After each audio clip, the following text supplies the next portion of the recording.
talking through the process by what I went through, and I think it's pretty much the same now, if not more rigorous. And then that magic email came a few weeks later that you've been selected to attend the class.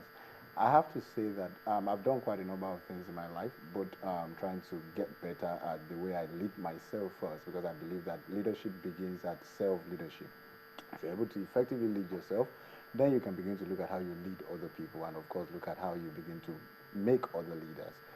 So for me, getting that email was magical, and those 3 days were three of the best days of my life, where we went through and literally had leaders from people like Malam El Rufai, who are part of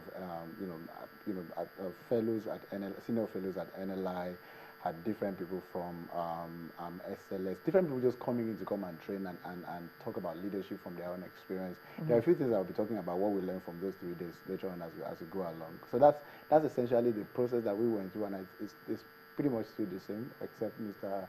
Ngola wants to talk through all that part of it. We have three levels, three tiers of fellowship. We have, first and foremost, is that NLI was set up as a platform for credible and accomplished leaders to come together, utilizing the network in order to drive positive change in Nigeria.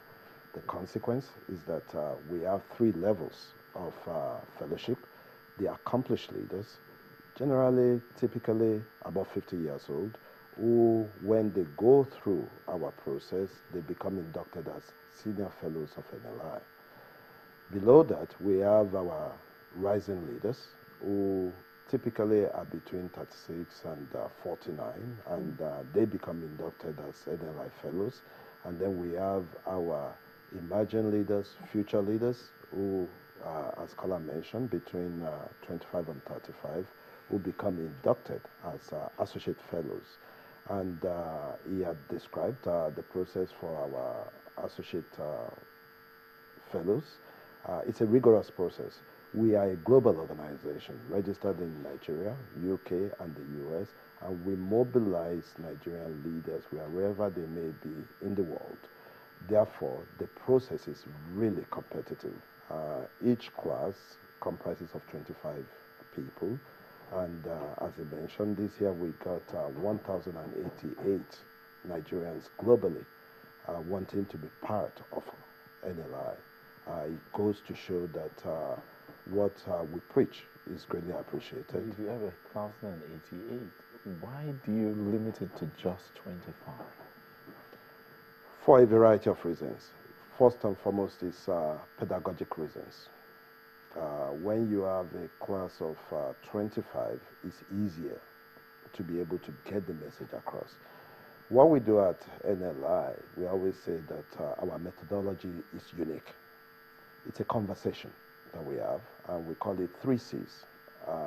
The first C is a conversation that takes place between the participants and the authors across the ages. We go into classics, Plato, Aristotle, to contemporary readings.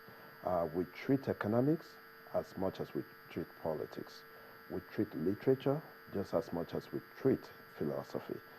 So the first conversation that takes place is between the participants and the authors across the ages. Some of these readings are even BC. Ibn Khaldun, the Muqaddimah, for instance. The second conversation, which is our second C, has to do with conversation among peers. And when you have a larger class, it becomes a cacophony. And then the third C that takes place is the conversation with one's internal conscience. What decisions do you make as a leader when nobody's looking? And that's where the values-based methodology becomes more effective, because at the end of the day, leadership is about judgment. What judgment are you making in order to be purposeful as a leader? So those are the 3Cs. That's why our methodology is such that it doesn't allow us to have more than 25 people, a cohort of 25 in a class. Okay, so far the NLI has graduated about 300 Nigerians across globally. 500, 300 associate fellows. 300 associate fellows. Then and we have close to 200 fellows and senior fellows. Okay, so since you went through this experience, tell us what it's been like for you. I mean, I moved back to Nigeria in 2009. That's having spent a part of my life in the UK, and NLI was one of the very first things that I did when I came back. And I guess for me, the first thing that it opened my eyes to was the fact that I was responsible for possibly everything that is wrong about Nigeria because I didn't do what I was supposed to do.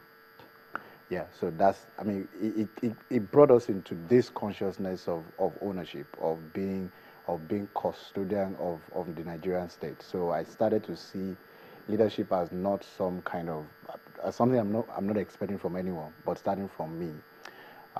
There were two particular readings that I went away with, and I think for the rest of my life, I would never forget. I will make sure that my children also sit down and read those pages. One is, walking away from Omelas. That's the title of the reading, and the whole concept. Walking away from Omelas. Omelas it's considered as a parable or as an analogy of people who walk away from whatever they see. So you see something that is wrong and you just turn a blind eye and just walk away. And that if you